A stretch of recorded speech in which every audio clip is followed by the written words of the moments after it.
Nevertheless, that time of darkness and despair will not go on forever. So I'm gonna hit that and we'll get started. Hey everybody.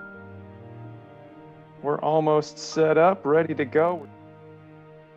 We've all been a little focused on the crisis and issues of this year going on around us. We've been going through some uncertain times with a pandemic, a political division and national crisis, an economic and unemployment crisis, a racial crisis that can no longer be pushed aside, and that's just some of the things that cropped up this year. We were still working on some from the past. Now it's time to focus on the nevertheless. In other words, those blessings and sparks of optimism that are still present daily. There you go. Simple. This church and its leadership made me feel gratitude for those sparks of optimism and those blessings. I have never appreciated the work of the church more. Right away, there were continued worship opportunities, uplifting messages, outreach to the needs in our community. We were told to stay home. Nevertheless, we live streamed our services almost right away with a communications team led by John Henbest. Good morning. Great to be in worship with you, folks who are joining us online. So glad that we're gathered together. We were home and feeling lonely. Nevertheless, Karen, Josh, Michael, Pat Grill, Katie and TJ, Christian and Robbie gave us daily encouragement and fellowship with messages and songs, and we felt connected.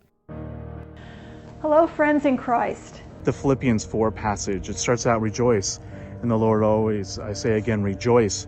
But it talks about offering prayers and supplications with thanksgiving. Well, there ain't no shame in hollering out his holy name, singing Jesus. He says that the person who trusts the Lord doesn't have to fear hard times and doesn't have to worry about the future.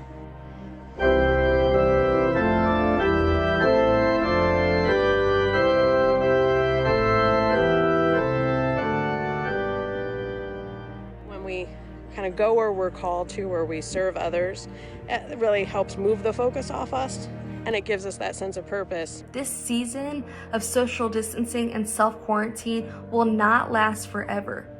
On the other side of this are hugs from grandparents, hanging out with friends, and coming back to church. All my life you have been faithful. All my life you have been so good. Right now, maybe, do you want to get well? Or do I want to make excuses? Do I want to blame other people? Because all I can see are the limitations, the frustrations, the despair, the questions, whatever it would be. I wonder if God is asking us in this crazy time, do you want to get well?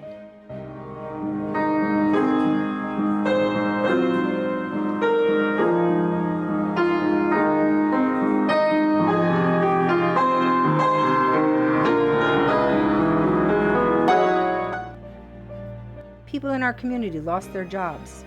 Nevertheless, we distributed coats, gift cards, and put together 200 bags of food that served that need, along with Fulfill and the House of Hope. We put a help message out to the congregation and found that most of our members were being helped by families, friends, and neighbors. Nevertheless, we answered about 20 requests, some ongoing for very isolated church members. We were craving fellowship and told not to gather inside. Nevertheless, we had teams of people prepare the grove and facilitate worship outside so we could gather.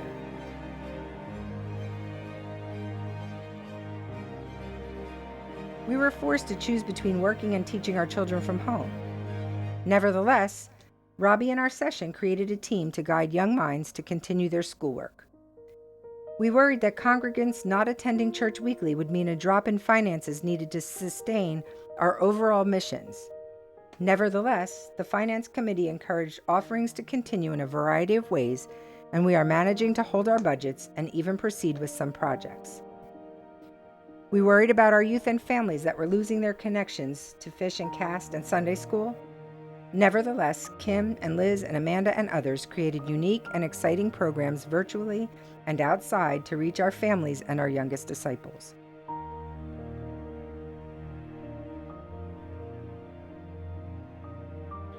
Hey everybody, I hope you are having a great week. I also have our family dog Kiki here with us tonight, and we're going to talk about perseverance.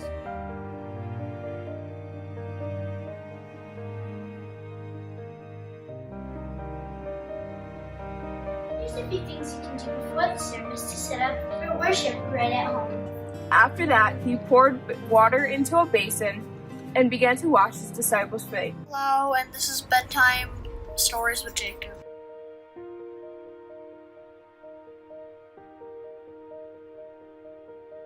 God's peace, which exceeds anything we can understand.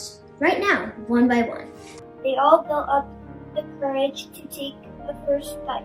Because we remembered that even death in the grave could not hold Jesus down. Let us not become tired of doing good.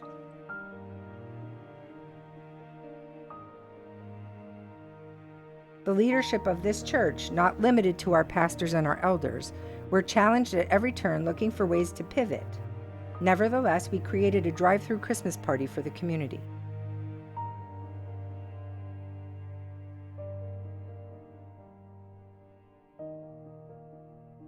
These are just a few of the remarkable ways that we have been called by Christ to continue our works during this challenging year.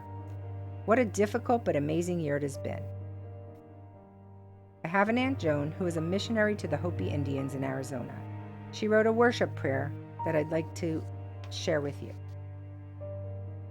When you are feeling troubled and you don't know what to do, just tell it all to Jesus and He will comfort you. Tell Him all your problems, the big ones and the small. He'll listen to you patiently and take them one and all. Suddenly you'll feel so good just knowing that He hears. No longer need you be afraid. He'll take away your fears.